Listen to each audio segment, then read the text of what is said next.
Good morning to all the students. कैसे हैं आप सब? I hope you all are fine. So students, today in this topic we will start our topic with the Niels Bohr theory, and before the study of Niels Bohr theory, firstly we study about the sub-developments that are leading to the Niels Bohr theory and Bohr's model of an atom. तो आज हम कुछ developments पढ़ेंगे जिनकी वजह से Niels Bohr की theory को अचीवमेंट्स मिली। तो वो डेवलपमेंट्स में आज मेरी पहली डेवलपमेंट है dual behaviour of electromagnetic radiations. Fine. So dual means double behaviour किसका? इलेक्ट्रोमैग्नेटिक रेडिएशन का। और रेडिएशन को पढ़ने से पहले, रेडिएशन यहाँ पर रिप्रेजेंट कर रहा है लाइट को, तो इस रेडिएशन को पढ़ने से पहले हम पढ़ेंगे about the light. So light has two character, one is wave character and second is particle character. Light has two properties, particle as well as wave. ठीक है, तो आज हमने ये थ्योरी पढ़नी है और इस थ्योरी को पढ़ने के बाद हमें नील्स बोर की थ्योरी को डेवलप करने में इस थ्योरी की हेल्प से बहुत ज्यादा हमें हेल्प मिली थी। तो these are the two developments. First development is dual behavior of electromagnetic radiation and second development is atomic spectra. और atomic spectra का topic we will discuss in the next lecture, and firstly we will done complete study of this dual behavior of electromagnetic radiation, and radiation represent light, and light has both character, particle as well as wave character. Fine.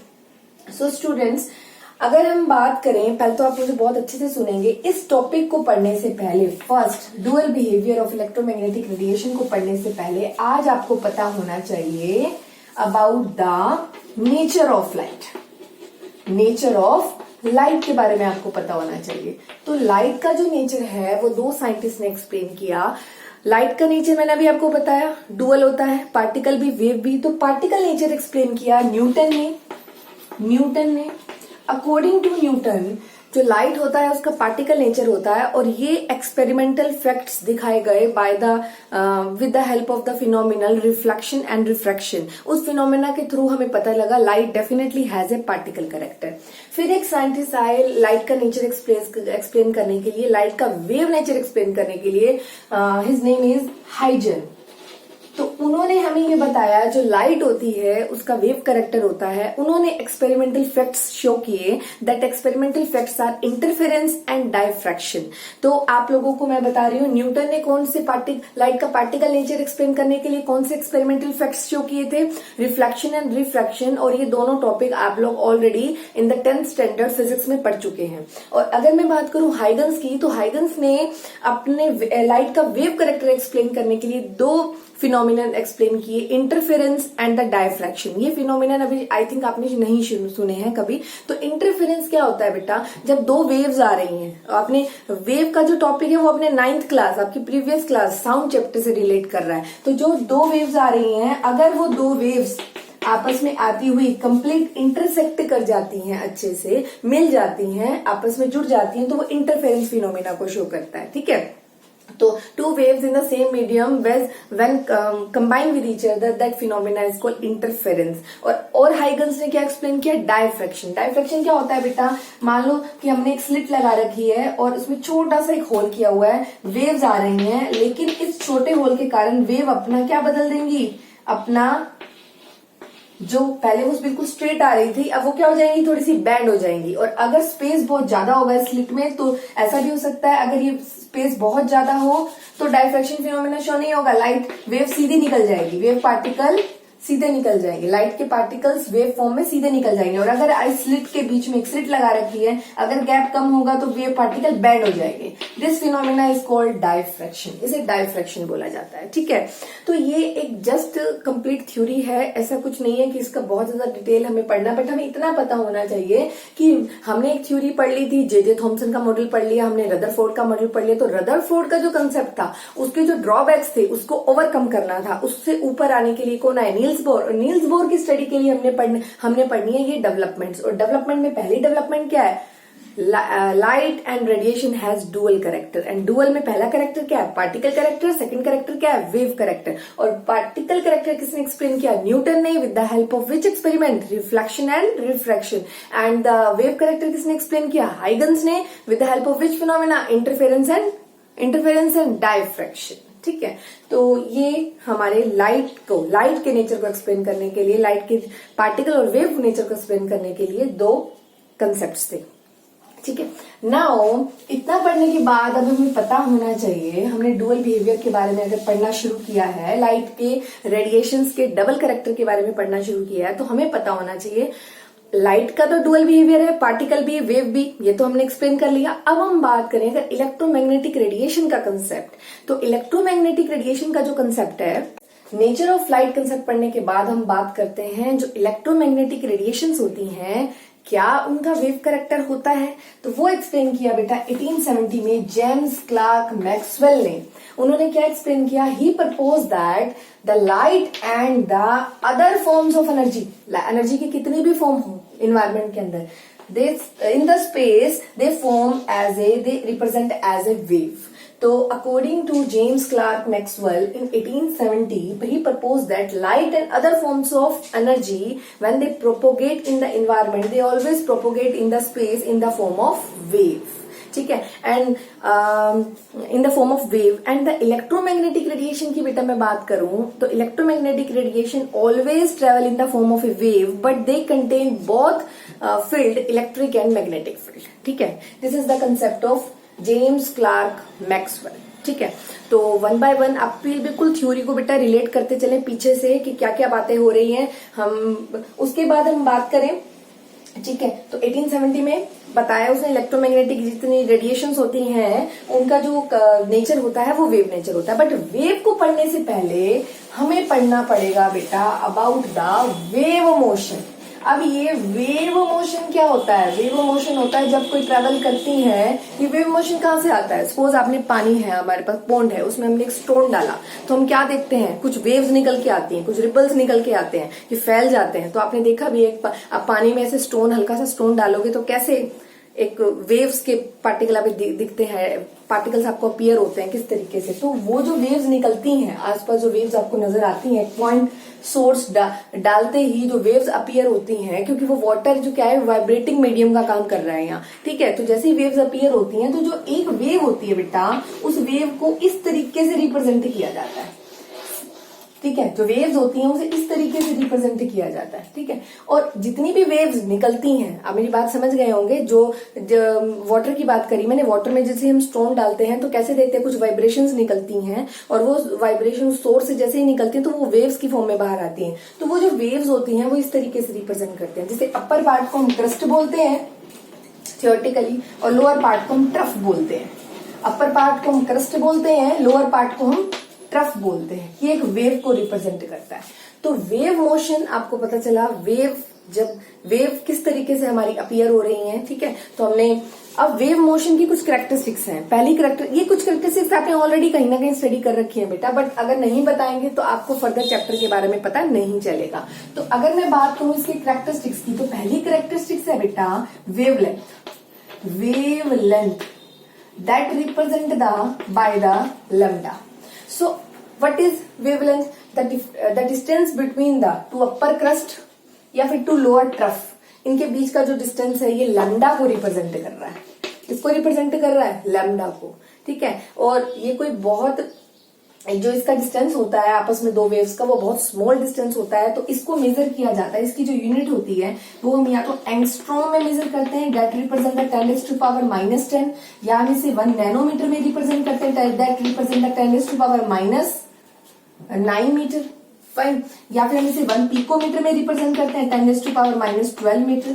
तो this is the representation of a wave, this is the unit of a wave. या हम इसे 1 micrometer में ले लेंगे, 10⁻⁻6 metre. ठीक है, तो this is the unit of a wave length. ठीक है, that represent the symbol, that symbol is lambda. And what is lambda, what is wavelength? The distance between the two upper crest और the two lower trough. This is the first characteristics of wave. ये wave की पहली characteristics है। ठीक है, second characteristics की बात करें, नोट कर लीजिए अच्छे से।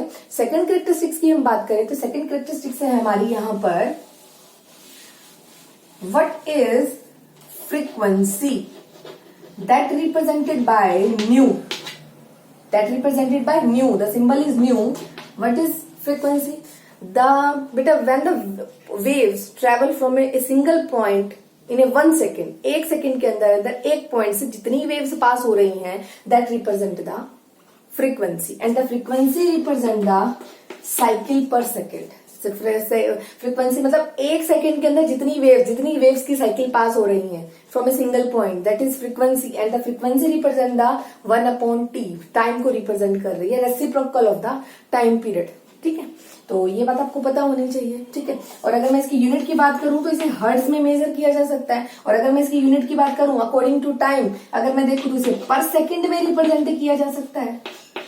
ठीक है, टाइम दे रखा होगा, फ्रीक्वेंसी निकालनी होगी, टाइम की रिक्वायरमेंट होगी, तो जो भी आपकी फ्रीक्वेंसी निकलेगी वो पर सेकेंड में निकलेगी, तो साइकिल पर सेकेंड रिप्रेजेंट द फ्रीक्वेंसी। तो number of waves travel from a single point in 1 second is called frequency. ये फ्रीक्वेंसी को रिप्रेजेंट किया करता है, सिंबल क्या है इसका, न्यू। फाइन, नेक्स्ट आगे आता है, हमारी नेक्स्ट टर्म आ जाती है बेटा, the next term is amplitude. What is amplitude? The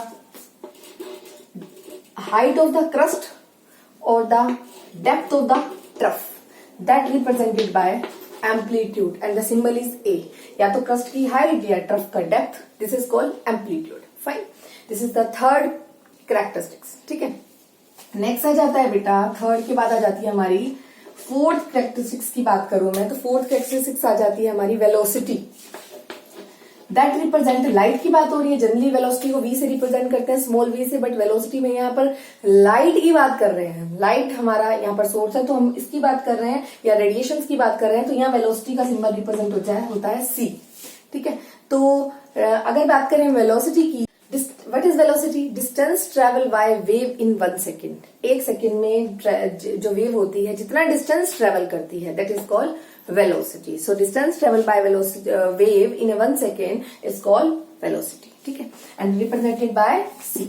next आ जाती है हमारी, नेक्स्ट टर्म आ जाती है बच्चे इसके अंदर wave number. That represented by nu bar, इस तरीके से रिप्रेजेंट करता है। होता क्या है, reciprocal of wavelength is called wave number. Reciprocal of wavelength is called wave number. Fine, तो ये आपको पता होना चाहिए, यहां तक आपको सब क्लियर होना चाहिए। नेक्स्ट आ जाता है, अगर मैं बात करूं, इतनी सारी जो मैंने आपको फॉर्म्स बताई हैं, वेवलेंथ बताई, एम्पलीट्यूड बताई, फ्रीक्वेंसी बताई, वेलोसिटी बताई, वेव नंबर, क्या इनमें आपस में कुछ रिलेशन है? यस। जो वेलोसिटी होती है वो होती है न्यू इंटू लैम्डा, मतलब velocity of the light is equal to frequency into wavelength. Fine, तो हमारे पास अल्टीमेटली आ जाता है lambda is equal to c upon nu. ये रिलेशन हमें बहुत अच्छे से याद रखना है। सी की जो वैल्यू है वो फिक्स है 3 × 10⁸ मीटर पर सेकेंड, और जो फ्रीक्वेंसी अगर आपको गिवन होगी तो आप यहां से वेवलेंथ कैलकुलेट कर सकते हैं। ठीक है, और अब आपको एक बात और पता होनी चाहिए, अगर मैं इसको ऐसे लिखूं nu is equal to c upon lambda, ऐसे भी रिप्रेजेंट किया जाता है, ये एक ही बात है।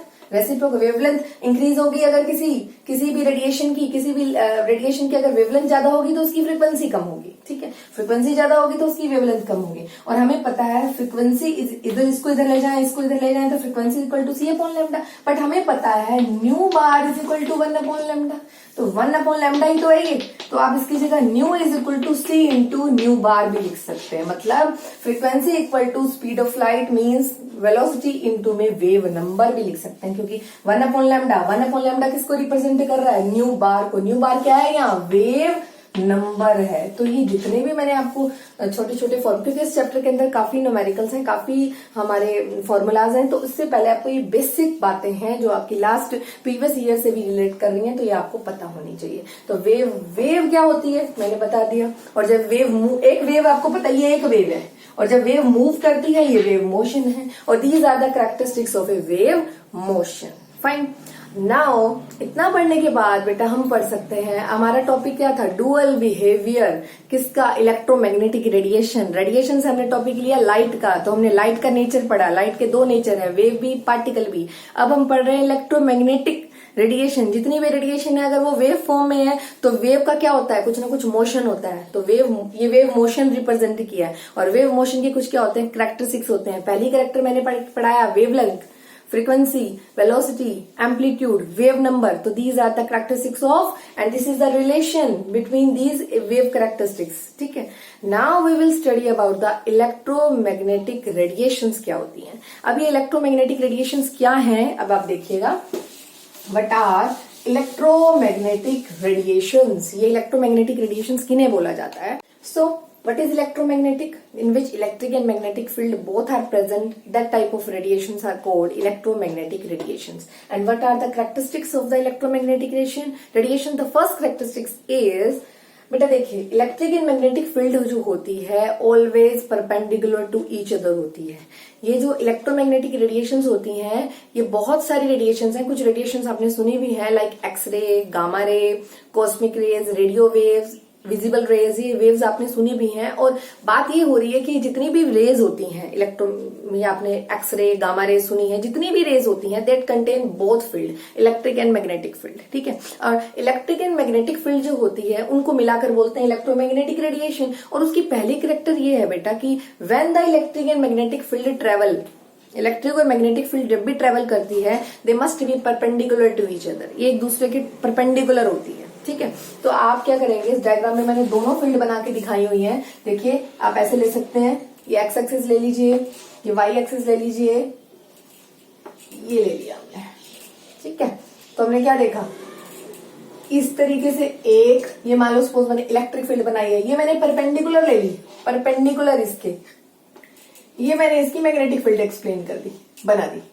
और बात ये है कि जितनी भी दिस टाइप की रेडिएशंस हैं, जो आपने काफी रेडिएशन सुनी है, तो आज आपको क्लियर हो गया in which both electric and magnetic field are present. And first characteristics is these consist of electric and magnetic field and that oscillate. जब ये ऑसिलेट करती हैं इन द डायरेक्शन, किसी भी डायरेक्शन में, of the perpendicular to each other, ये एक दूसरे के परपेंडिकुलर होती हैं. When the wave is travelling, the electric and magnetic field are always perpendicular to each other. This is the first character of electromagnetic radiation.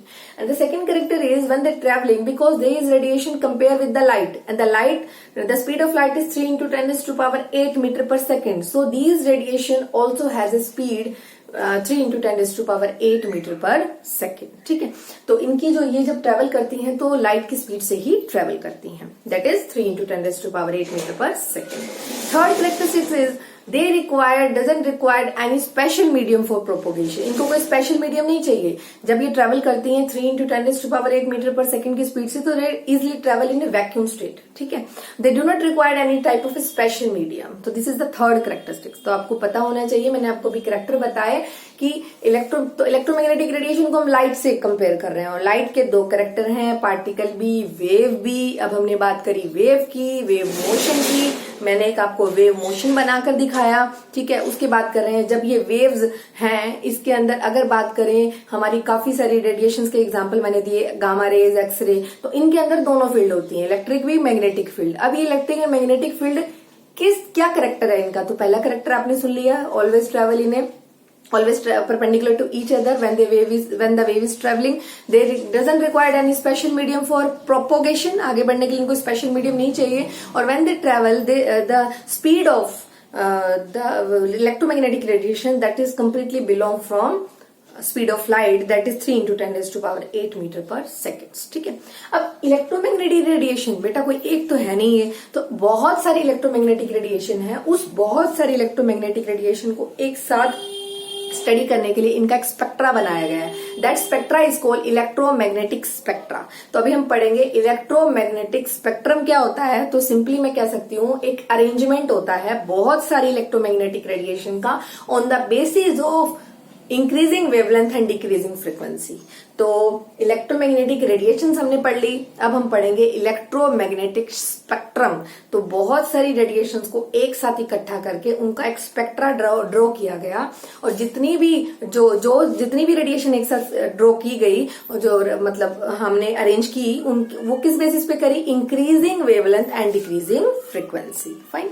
So electromagnetic spectra मैंने आपको बता दिया है. बहुत सारी इलेक्ट्रोमैग्नेटिक रेडिएशन को एक साथ अरेंजमेंट करना उनकी on the basis of increasing wavelength, ये लैम्डा है, वेवलेंथ का सिंबल है, मैंने 10⁻18 से 10⁻2 तक यहाँ रिप्रेजेंटेशन की है, मतलब -18 से 2 तक, मतलब वेवलेंथ को इंक्रीज करते हुए दिखाया है। और जो ये फ्रीक्वेंसी नीचे मैंने बनाई है, फ्रीक्वेंसी 10⁻26 से 10⁻6 तक, मतलब फ्रीक्वेंसी को डिक्रीज करते हुए दिखाया है। And you know that the relationship nu is equal to c upon lambda, or we can say that lambda is equal to c upon nu. Must remind this relationship on the basis of the wave motion characters. हमने वहां से ये relation पढ़ा था कि frequency और wavelength एक दूसरे के इनवर्सली प्रोपोर्शनल होते हैं, तो ये स्पेक्ट्रा उसी बेसिस पे तैयार किया गया है।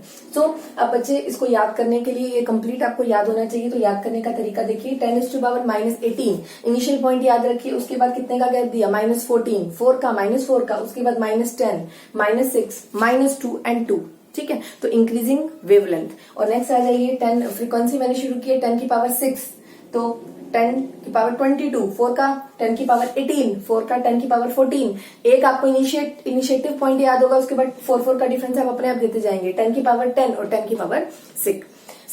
बेटा नेक्स्ट, सबसे पहले मैंने यहाँ ली है कॉस्मिक रेज। ये कॉस्मिक रेज आपकी एनसीईआरटी में या काफी बुक्स में, रिफ्रेशर बुक्स में ना भी अवेलेबल हो, बट आपको पता होना चाहिए।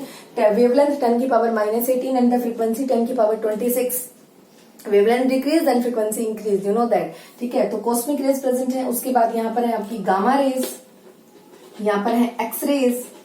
उसके बाद आ जाती है हमारी जो इंपॉर्टेंट है, जो हमें पता होनी चाहिए, 10⁻6 से थोड़ा सा आगे यूवी रेज, 10⁻6 से ही स्टार्ट हो जाती है, फिर हो जाती है विजिबल रेज स्टार्ट, ठीक है। विजिबल रेज लगभग 10⁻4 तक जाती है, -4 यहाँ रिप्रेजेंट नहीं किया हुआ, अंडरस्टूड है, ठीक है, -4 तक जाती है। तो यहाँ पर हमारी विजिबल रेज, जिनकी कैपेसिटी, ऐसी रेज जो हम भी ऑब्जर्व कर सकते हैं। और विजिबल रेज को किसमें डिवाइड किया है आगे, एक विबग्योर रीजन जो आपको पता है, जो कि 300 नैनोमीटर से लेकर 700 नैनोमीटर तक अप्रोक्सीमेटली रन होता है। नैनोमीटर आपको पता है, मैंने ऑलरेडी बता दिए थे, मैंने वेवलेंथ को रिप्रेजेंट किया है। जो स्मॉल हमारी यूनिट्स होती हैं जिनकी, तो नैनोमीटर को रिप्रेजेंट किया, ये हमारी वेवलेंथ है। और उसके बाद IR, फिर माइक्रोवेव्स, फिर रेडियो वेव्स। तो आपको यहाँ बहुत सारी, एक बंच दिख रहा है बहुत सारी रेज का, तो आप देख लीजिए। अगर मैं आपसे पूछूं 10⁻14 पे कौन सी फ्रीक्वेंसी है, 10⁻14, तो कौन सी रेज है, विजिबल रेज है, ठीक है।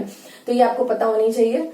और लगभग 10⁻12 तक विजिबल रेज ही रहती हैं, फिर IR आती हैं, फिर माइक्रोवेव 10⁻2 के पास, फिर 10⁻2 के पास रेडियो वेव्स होती हैं, ठीक है। और विजिबल रीजन को 7 करेक्टर में रिप्रेजेंट किया है। जो वॉयलेट है उसकी जो वेवलेंथ है 300 नैनोमीटर अप्रोक्स है, और रेड की भी जो वेवलेंथ होती है वो 700 नैनोमीटर अप्रोक्स होती है। डिफरेंट बुक्स में बेटा हल्का सा डिफरेंस है, किसी में 7, जैसे 700 लिखा, कहीं में 750 हो सकता है, 780 हो सकता है, तो अप्रोक्सीमेशन होता है ये, ठीक है, वेवलेंथ का। तो ये हमारा स्पेक्ट्रा है, this is called electromagnetic spectra, you must remember. तो again I repeat my define that the arrangement of the number of radiation at a particular place, एक ही जगह पे बहुत सारी रेडिएशंस को इकट्ठा करना, किस बेसिस पे यहाँ पर अरेंजमेंट किया, on the basis of increasing wavelength 10⁻−18 से 10⁻2, increasing wavelength and decreasing frequency 10⁻26 से 10⁻6, ठीक है। और ये आपको विजिबल रीजन बहुत अच्छे से याद रखना, कहां से कहां तक हमारा जा रहा है इसका वेवलेंथ, ठीक है। और ये आपको ये अच्छे से याद होगा ये वाला फॉर्मूला। अब हम इस फॉर्मूले के ऊपर एक छोटा सा न्यूमेरिकल अटेम्प्ट करते हैं, ठीक है। Numerical, yellow light emitted from A lamp में से येलो लाइट इमिट हुई है, उसकी वेवलेंथ कितनी है, 580 nanometre. Calculate the frequency and wave number. Frequency क्या है न्यू, वेव नंबर क्या है न्यू बार, ये मैं ऑलरेडी आपको बता चुकी हूँ। तो आपको रिलेशन याद होने चाहिए, न्यू इज इक्वल टू क्या होता है बेटा, c/λ, और nu bar is equal to क्या होता है, 1/λ। ये आपको ऑलरेडी मैंने रिलेशन बताए हैं। तो न्यू क्या हो जाएगा, c की वैल्यू मैंने आपको ऑलरेडी बता दी है, स्पीड ऑफ लाइट कितनी, 3 × 10⁸ मीटर पर सेकेंड, फाइन। और आपके पास क्या है यहाँ पर वेवलेंथ, और वेवलेंथ कितनी गिवन है, 580 नैनोमीटर में गिवन है, बट ये ऊपर वाली यूनिट आपकी मीटर में गिवन थी, तो आप नैनोमीटर से मीटर में चले जाएंगे। 580 × 10⁻9 मीटर बना लीजिए इसको, ताकि आपका न्यूमेरिकल सॉल्व हो जाए। 580 × 10⁻9 मीटर, क्योंकि आपको बहुत अच्छे से याद चाहिए, यूनिट से यूनिट हमारी कैंसिल भी होनी चाहिए, ठीक है। और फ्रीक्वेंसी आपको पता है, फ्रीक्वेंसी की यूनिट मैंने आपको याद कराई है, तो पर सेकंड मीन्स पर सेकंड आ सकती है। तो जब आप इसे, ये 9 है, 10⁻9 है, 10⁸, जब पूरा कैलकुलेट कर लेंगे आप इसको, फ्रीक्वेंसी को कैलकुलेट कर लेंगे, अप्रोक्सीमेटली आपका आंसर यहाँ पर आ जाएगा बेटा 5.17 इंटू 10⁻14। ठीक है, तो ये आपका आंसर आ जाएगा। तो फ्रीक्वेंसी आप कैलकुलेट कर सकते हैं। अगेन आई विल रिपीट, आपको फ्रीक्वेंसी गिवन थी, वेवलेंथ गिवन थी, फ्रीक्वेंसी और वेव नंबर निकालना था। फ्रीक्वेंसी का फॉर्मूला है frequency equal to c upon lambda. C की वैल्यू हमारी हमेशा हमें याद रहती है, फिक्स है, speed of light 3 into 10⁻8 metre per second, जो कि हम 9th क्लास से पढ़ते आ रहे हैं। वेवलेंथ हमें गिवन थी नैनोमीटर में, बट ऊपर वाली यूनिट हमारी मीटर में थी, तो हमने इसको मीटर में बदल दिया। 580 नैनोमीटर से 580 मीटर में जाना है, तो नैनोमीटर टू मीटर में जाने के लिए 10⁻⁻9 से मल्टीप्लाई कर दिया। ठीक है, now we easily calculate the frequency. अब फ्रीक्वेंसी निकल गई है, तो फ्रीक्वेंसी बार मतलब न्यू बार की बात करें तो nu bar is called wave number. तो wave number is equal to lambda की वैल्यू क्या है 580 इंटू 10⁻9 मीटर। तो इस तरीके से आप वेव नंबर भी क्या कर लेंगे बेटा, कैलकुलेट कर लेंगे। तो इस तरह के रिलेशन जो भी मैंने आपको फॉर्मूले बताए आपको आने चाहिए। ये न्यूमेरिकल हमें बहुत अच्छे से आने चाहिए, वैल्यू हमें पता होनी चाहिए हमें किस हिसाब से पुट करनी है। अगर हमारी जो यूनिट्स है वो डिफरेंट है तो उनको सेम करना मैंने आपको ऑलरेडी फर्स्ट चैप्टर में सिखा दिया है, वो आपको पता होना चाहिए। ठीक है, सो आज हमने डिस्कस किया एक्चुअली में लाइट के बारे में। Light relate to the radiation. So light has two character, wave and particle. So radiation also have two character, wave and particle. और आज हमने इलेक्ट्रोमैग्नेटिक रेडिएशन का कौन सा करेक्टर पढ़ा है, वेव करेक्टर पढ़ा है। ठीक है, और वेव करेक्टर के बेसिस पे हमने उसका एक पूरा स्पेक्ट्रम भी डिस्कस किया है, कुछ न्यूमेरिकल भी डिस्कस करे हैं। तो in the next class we discuss about the particle nature of the electromagnetic radiation. ये जितनी भी रेडिएशन है क्या इनका कुछ पार्टिकल नेचर भी होता है, तो that type of concept we will study in the next class. So आज के लिए इतना ही। Must complete your fair notebook and do your work in a proper and neat and clean way. So must remember. Okay, fine.